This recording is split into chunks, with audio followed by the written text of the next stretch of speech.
What is this bullshit I'm reading in chat? The Hunter x Hunter succession war is hard to follow, boring, and it's been dragged out, but that's what make the vibes fit so good. What the fuck are you talking about? What the fuck do you mean boring?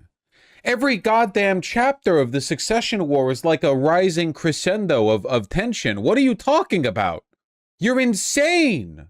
When they introduced the underdeck guards, I'm forgetting all the names, of course. When they introduced the underdeck guards and the lady from which got captured by the scar-faced mob boss, at first I thought this was I was like, why are they introducing more characters? They already have like 80 characters in this arc, and then it ended up being one of the best fucking sub arcs. Who's with me? I'm forgetting the names, but who's with me? Huh? When the guard's in there and she's getting interviewed and they're playing a little game? It's so good. I just work here, man. What the fuck is wrong with you people? I saw a chart. I still can't believe how big the disparity is. I saw a chart of the total, like, stock market eval for every country, you know, how big it's gotten. And look at this, man. It's crazy. The Magnificent Seven in America, just the Magnificent Seven, the big tech companies, is combined evaluated more than China, Japan, Hong Kong. The total U.S. stock market is worth more than like everywhere else combined. Look at that. We're most raped by capital country in history, 100%, without a doubt. Without a doubt. First of all, no way in Norway looks like this. I've seen your women. They do not look like this. For two, this is how you dressed 1,000 years ago. This is how Brazilian women dress today. This is what I mean, okay? Norway and the Viking culture has lost... First of all, let's be real, okay? The Vikings were pagan barbarians, all right? And Christendom, when it finally did reach your blighted, northern, frost-stricken countries, did civilize you, all right? So you look to the past for inspiration. Today, you're merely a vassal of Western European Christendom. So this is all LARP. This is cosplay. Hatsune Miku in Japan and Hatsune Miku in Brazil are repping the actual local garb, at least as much as like a digital avatar icon girl can. But this is just historical LARP. And also, your women don't look like this. I'm sorry. I'm sorry. It's Skyrim armor. Norwegians spent 5,000 years walking in circles within their own borders. Isn't it? What's that green text? Hungarians aren't even real. They spent $1,000 years polishing the cocks of German horses until they were finally invaded and civilized by the Soviets. What was that? You know that green text? You know what I'm talking about? Oh, that was about Estonia, not Hungary? Okay, gotcha. Everyone knows Hungary's like a level below Estonia, though, so whatever thing about being the West bitch moving your local culture is kind of a chud-larp catalyst for people wanting to pretend their culture is an idealized version of the past. I don't know what the fuck you're talking about. All I'm talking about is that Norwegians don't dress like that no more. Okay? That shit ain't real.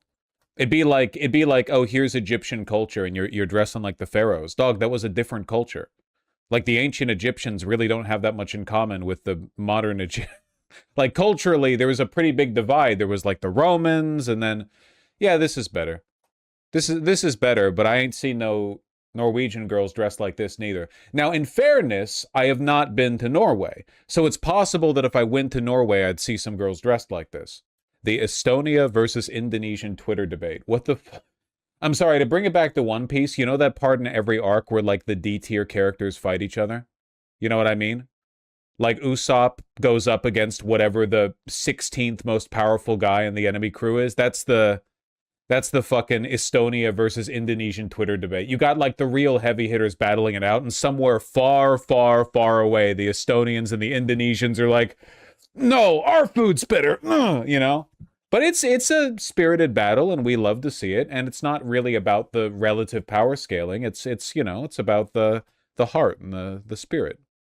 No Usopp I'm not slandering Usopp. I'm just saying that he's not low diffing, you know, anyone Luffy's fighting. Vaush, when he realizes it's been a few minutes since he brought up some bullshit no one cares about. Dog, you can't fucking do that when it's a One Piece reference. You have to do that when it's some esoteric reference I give a shit about. You can't do that with One Piece, man. That just makes you look bad. It is a cute fit, though. Dude, this shirt is taking fucking forever to break in. It's like a dense cotton. You know, I want a camp collar shirt to drape cleanly, so I wanted this to break in. I've run this through the wash a couple of times. I need to like wear it out more or something. Shower with it on, bro. That's more of a denim thing. Beat it with a club. I mean, people did used to dry their clothes by smacking them against the rocks. It's one of the reasons why when you take a look at like, never mind, I'm not going on this tangent right now. Never mind. I'm sorry, it's reference day. You know that fella moment clip from the Boondocks or whatever? Wait a minute, I just remembered I'm white. I just remembered I'm streaming. I don't need to, me looking at like a potential fashion segment. Yes, that moment. That moment. Can't say shit anymore without cancel culture coming after you. You know that? Can't say shit anymore. Have you seen the Japanese dub of the N-word moment? Yeah, I have. It was fucking good. It was real good. Real good. Climate change right now poses a greater threat to the United States of America than any foreign military ever has.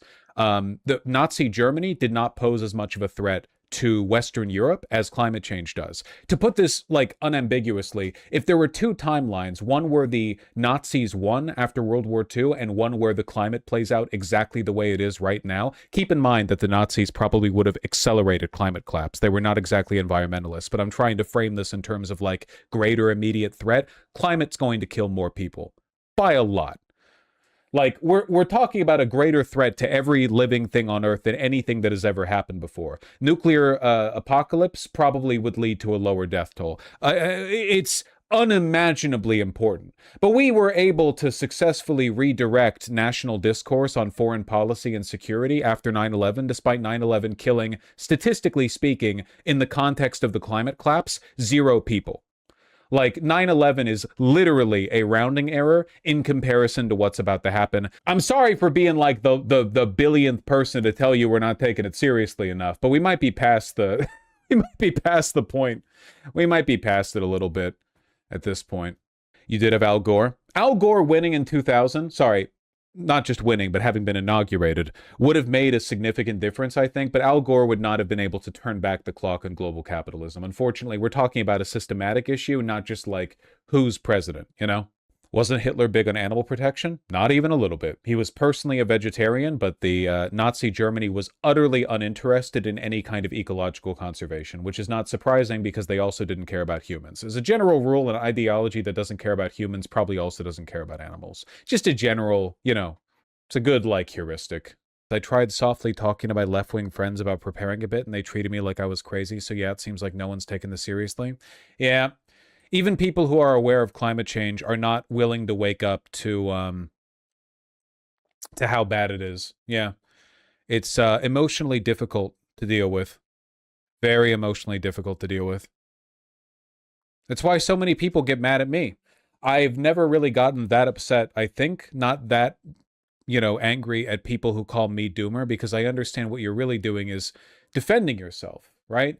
You're guarding your precious, delicate maiden's heart against the overwhelming despair that you will feel when you realize that we really, truly are falling off the edge of the waterfall. So really, it's an emotional issue. Just don't take it out on me. League of Legends furries give us an attractive male archetype. No, I'm not doing this. I'm not doing this. People emailed me. You guys literally have no idea what I mean when I talk about Emma Frost's sexualization. You've no idea. Like, sexualized male characters is literally just, what if we drew an attractive man? Emma Frost is constructed physically in a specific dimorphic fashion to hypersexualize her in a way that there's basically no equivalent for with men. There's no, like, this is what you've linked. Is this an attractive Volibear design? Volibear from League of Legends? Yes. Many bear furries will find this attractive. This is an attractive design. It's designed to be attractive, but this is not the kind of hypersexual dimorphism that we're talking about. There are real-life human beings who, well, they don't have this face, but there are real-life human beings with essentially exactly these proportions. We're not doing this again. I really like that popular post in r/Destiny calling Vaush a Nazbol. Oh, they be saying any kind of shit. They still use Tanky. It's like, it's unserious. It's like Kiwi Farm talk. It's like professional wrestling. You know? Did you know Randy Savage, before the match, went and killed his opponent's mom? I mean, he didn't, but like, they televised something. I don't know. It's all unserious. Most segments by Destiny watching Vaush is him quietly whispering based, and then I don't think he quietly whispers based to anything I'm saying. And then the same sloppulist argument towards the end of the video. It's a performative disavowal. Watching, it's very, it's a common critique of like the tanky types, or I guess what they would call the tanky type. So anyone who's like left of Bernie or whatever, is that they secretly prefer Republicans. But if you watch me, it's very clear that I hate Republicans more than I can possibly say. It's really difficult to watch me and come away with the opinion that I don't fucking despise Republicans. And it's not just the Republican Party either. I say a lot of shit about their voters. So with that, like, accusation sort of shelved, you have to get into more meandering, you know, oh, sloppulist Nazbol, really? No. I want the world to be good.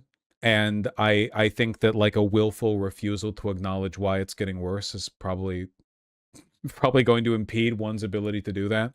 But I think my positions stand well for themselves. Feel like it's pretty clear what I believe.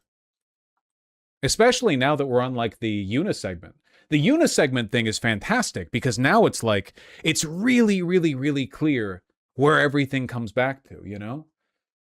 Praise for China and their national development is conditional because at the end of the day, they're capitalist and it's running down the same pipe anyway, right? Why is this bad? Why is this good? What's wrong with Israel? Well, at the end of the day, it all comes back to the same principles, doesn't it? Israel could or couldn't exist. If it didn't exist, they'd make an Israel, you know?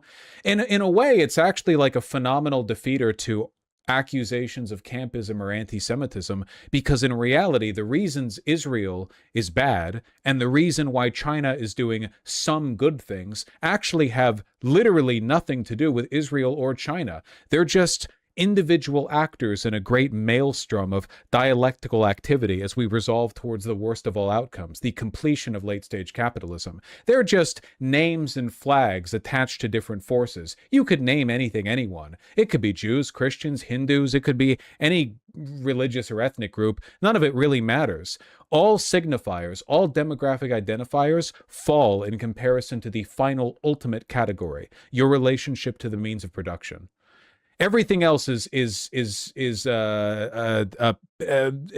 know, dressing. It's paint on the car. So it's difficult, I think, to feel those kinds of accusations against me when you really see the code. You really see the code in the Matrix. What was I talking about? Of course, it's important to not take all of this and become a class reductionist. Class might be the ultimate sort of gravitational center around which power orbits, but that doesn't mean the other stuff isn't important too. It just means that everything is downstream of it. But something being downstream of another thing doesn't it doesn't make it unimportant, you know?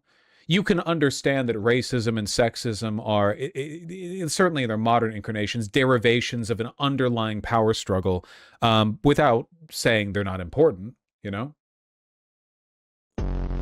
Dude, Nico Robin is so beautiful. The One Piece heroines stuff is so cute. I love that they put Nico Robbins in a fucking Dodgers jersey. She's so cute. Glad they brought the bangs back. Dude, Oda fucked them up. Oda hates women.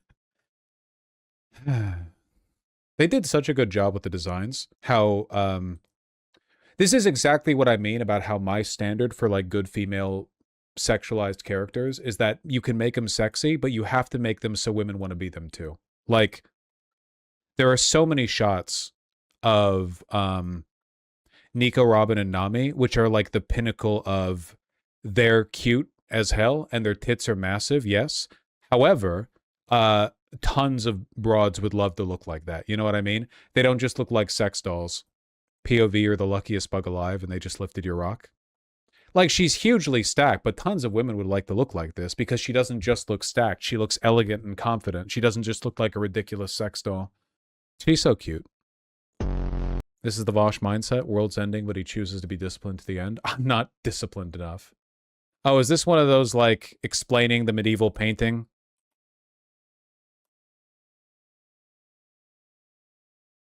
Yeah, Pompeii. I'm familiar with this, but usually with an AI voiceover. I don't mind explaining like classic paintings, you know? It's important to have a bit of context you might not otherwise have. It is a beautiful painting. Could use some restoration though. Yeah, I'm not opposed to that at all. It's not like I understand every, reference in antiquity. I don't look at a painting from the Renaissance and instantly understand every one of the 17,000 biblical references in it. Fellow Selvage nerd, are you into PNW boots? I've actually never gotten any. I never got any because a while ago, kind of on a whim, not to sound too privileged, but kind of on a whim, I got these Alden Indies. Alden makes good like service boots. These are the Indies, so called because Indiana Jones wore them in the movies. Like Harrison Ford wore them. These are the boots that Harrison Ford wore. And I'm very fond with how they feel. They're very, very comfortable. But I was thinking they're not good for hiking because, as you can see, these are dress boots. These are very, very shallow treads.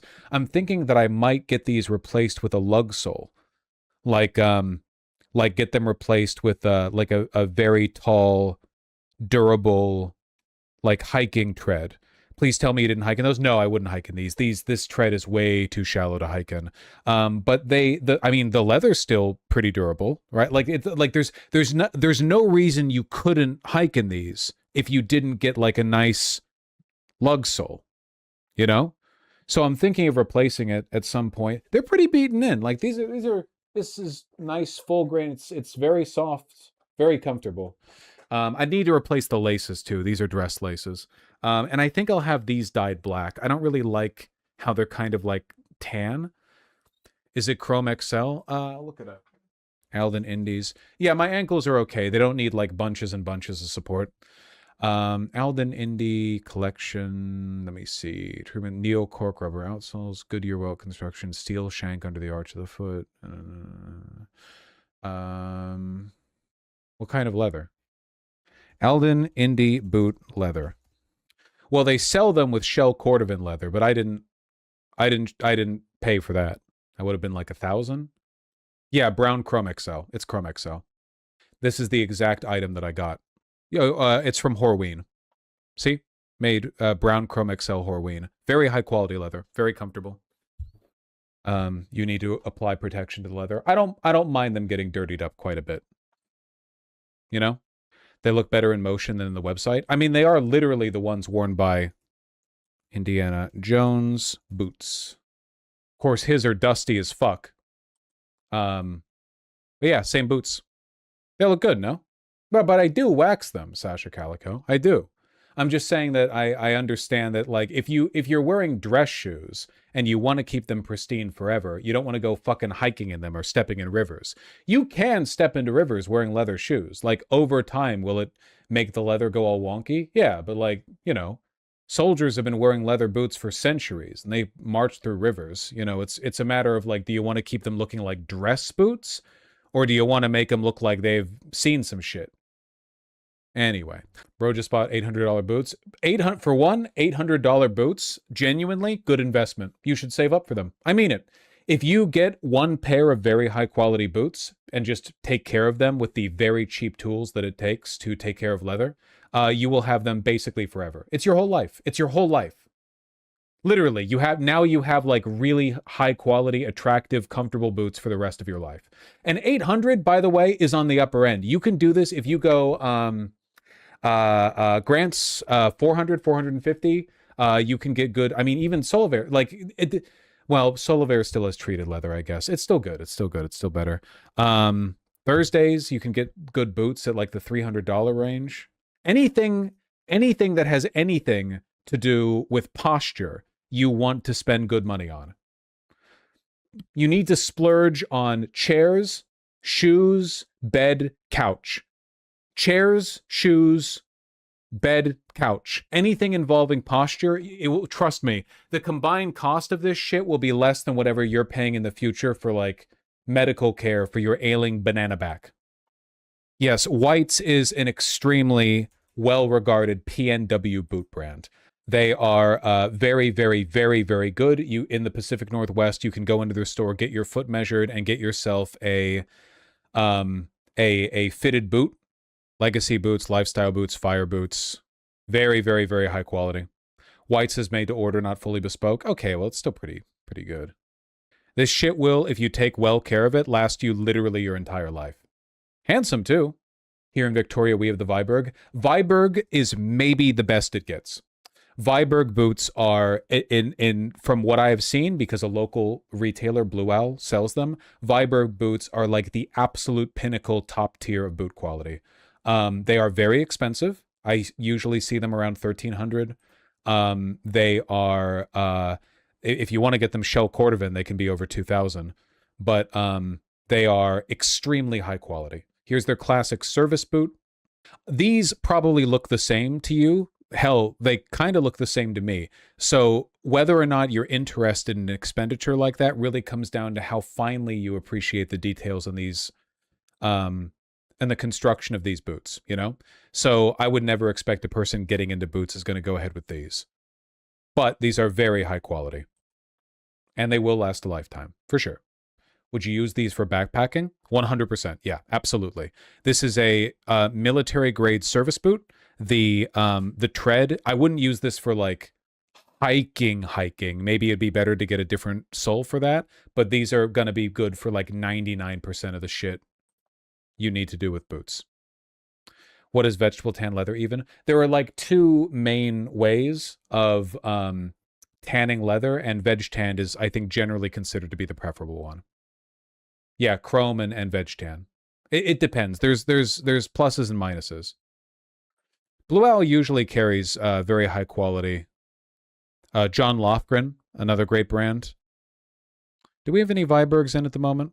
There we go. Viberg service boot, 2040, just over $1,000. Is it a lot? Oh yes, it is. Visvim is where you go at Blue Owl if you really want to burn money. Over $1,000 before sale on canvas shoe. No, not canvas, suede. Admittedly, these are absolutely gorgeous, but I'm not dropping over $1,000 on something that most people will look at and immediately ID them as like Converse All-Stars. Like these would need to be like I would need to be sold these, you know? Visvim, however, does make really good stuff. More John Lofgren, engineer boots. Greedy, John Lofgren. More Vibergs. Vibergs on sale. Vibergs on sale maybe in my size. Nah, I don't need these. I don't need these. I'm not going to spend money for no reason. Having some engineer boots would be awfully nice, though. Look at those. Just beautiful. I love Moonstar. Moonstar is my favorite producer of canvas sneakers. I think they're great. I have worn my white low-top Moonstar sneakers, the deck shoes that they did, the collaboration with Buck Mason, maybe like 50 trillion times. And I've always wanted a shoes like Pottery. I love the blue, like dipped bottom that they have. I think it looks really nice. I'm really a fan of the yellow and blue. I think these look really good. Wonder what the grip's like. It's supposed to be like a proprietary rubber dip they use for the bottom. Made using the artisan kiln-fired Karyu process. Thank you, Japan. Always doing weird shit. If those last 10 years, I'd buy them. Canvas shoes will basically never last that long. You can get leather sneakers to last that long, but canvas is, even the best canvas shoes. Look, my Moonstar canvas shoes have lasted a long time, and they are very beaten up. But there's always an upper end. Did you cover the story about the kids that murdered their black friend? Is that confirmed or is that speculation? The story's super fucking weird. Has any more, like, evidence been found? It was 3 white guys and a black guy went out on a boating trip, and then just the 3 white guys came back, but I don't know anything more than that. The body went missing? Did they say that he, like, fell over the edge or something? Wells vanished after going on a boat trip with friends on the 4th of July. He was last seen on Horn Island, a barrier island about 10 miles from the Gulf Coast. The friends left Horn Island and went back without Nolan. From what we understand, he chose to stay there. Okay, never mind. That's pretty unambiguous. Yeah, okay. You're not even gonna... You're not even... okay, sorry. All I know is the black guy didn't come back. My assumption was that the white dudes came back and they were like, oh my fucking God, he fell off the boat. We couldn't get him in time. I'm so sorry. Like some shit like that. Not, he decided to stay there. That's crazy. They're not even, it's not even like a remotely convincing narrative. Jesus Christ. Investigators and volunteers from the Cajun Navy spent the weekend urgently searching for Wells after he vanished from Horn. They claimed he wanted to stay there because he met a girl even though they had his cell phone. 10 miles out. Took his cell phone, met a girl, wanted to stay there, no boat back. Okay, yeah, sure. Island on so July 4th. they just what? Nolan Lynched him? Wells was on a boat. He left from a private dock area in the Ocean Springs area and proceeded with his friends to Horn Island. Now, investigators say they suspect he drowned, but they're still interviewing friends who were with him as they work to pinpoint what exactly happened. That's why we're still asking for information if anybody has any knowledge. And that information, the sheriff says, will help them paint a better picture of what happened to Nolan in the moments. Have they not arrested the 3 white guys yet? Seriously? Like the most obvious suspects in the world? They haven't arrested them yet?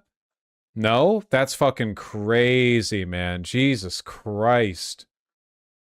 WLOX News Now Midday starts with breaking news. Breaking news, a body has been found on Horn Island near where missing 18-year-old Nolan Wells went missing.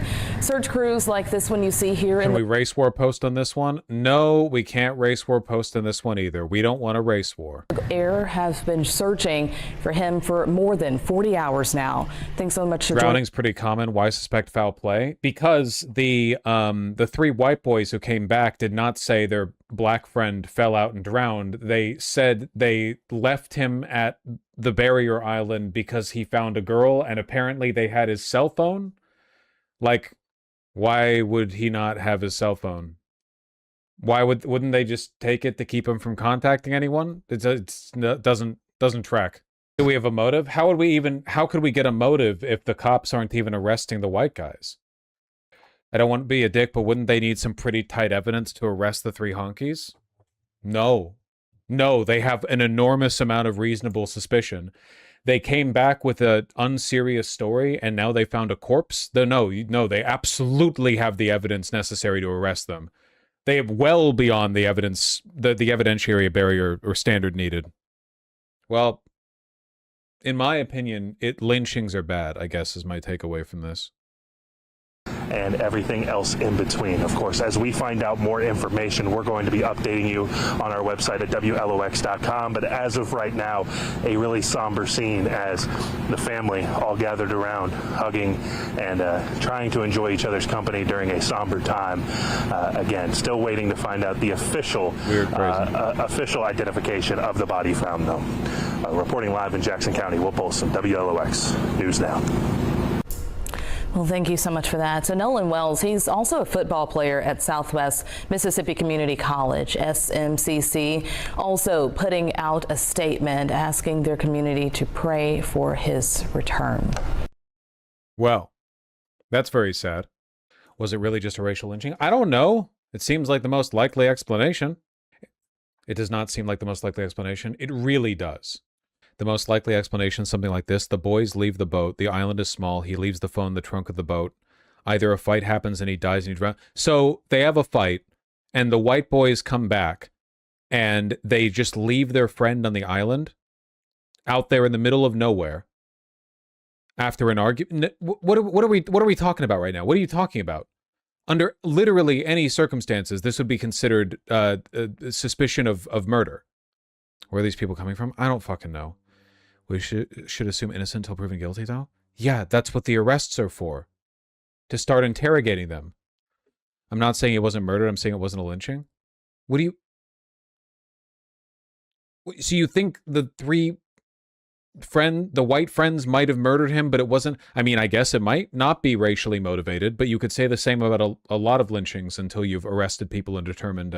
like, if you were in the South and you saw a black guy hanging from a tree, you don't technically know that he was murdered for his race.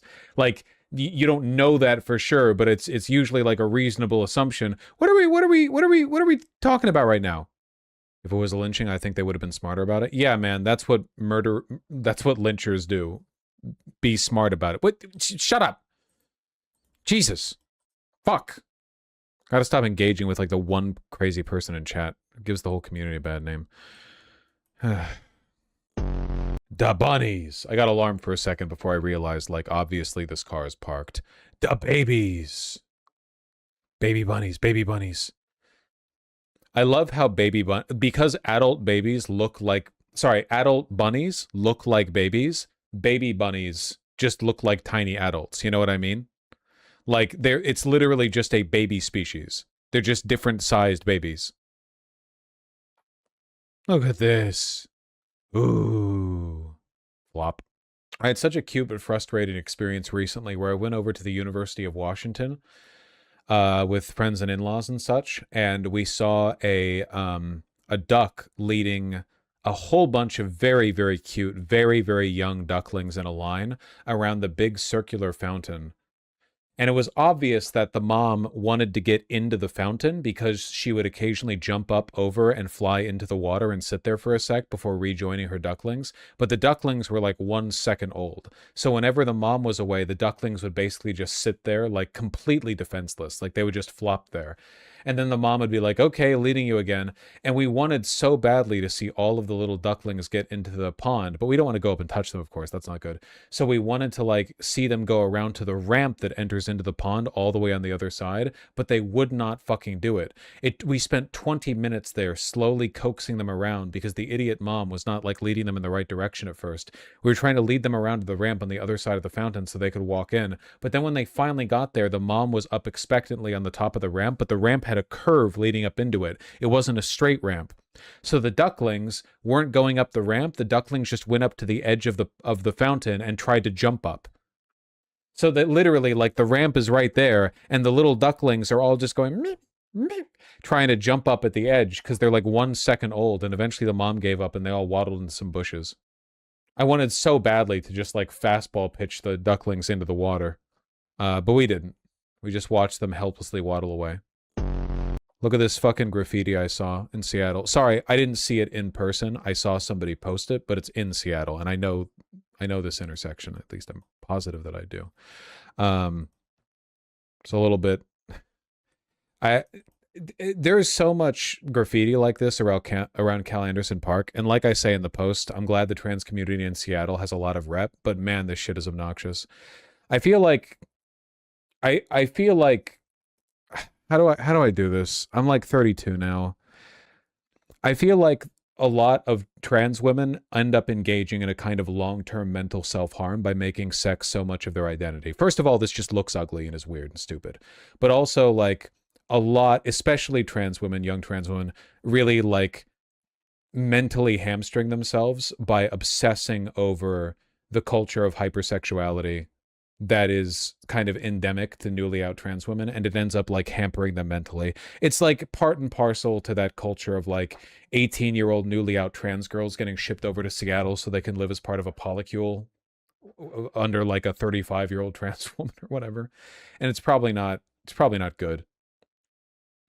Young gay people in general. Okay, but like, listen, straight cis people do this too. Like, if there was a straight, would this be fine in like any other context either? I mean, it's obviously like obnoxious, but like also it's kind of demeaning, don't you think? I don't know.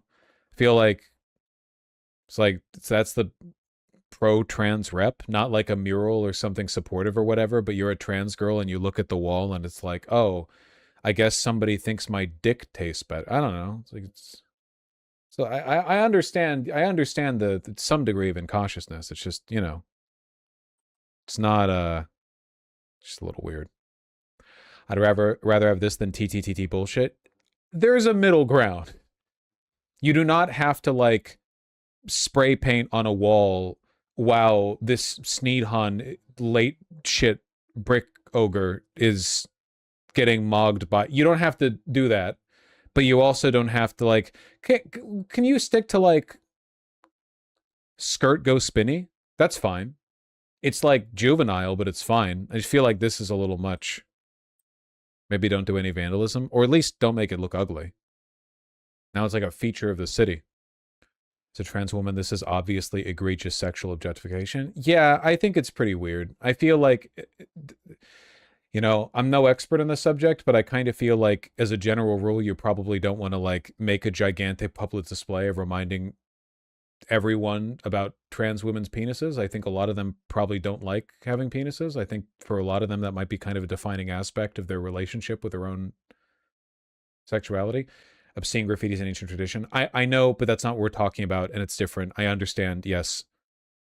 It's not what we're talking about, though.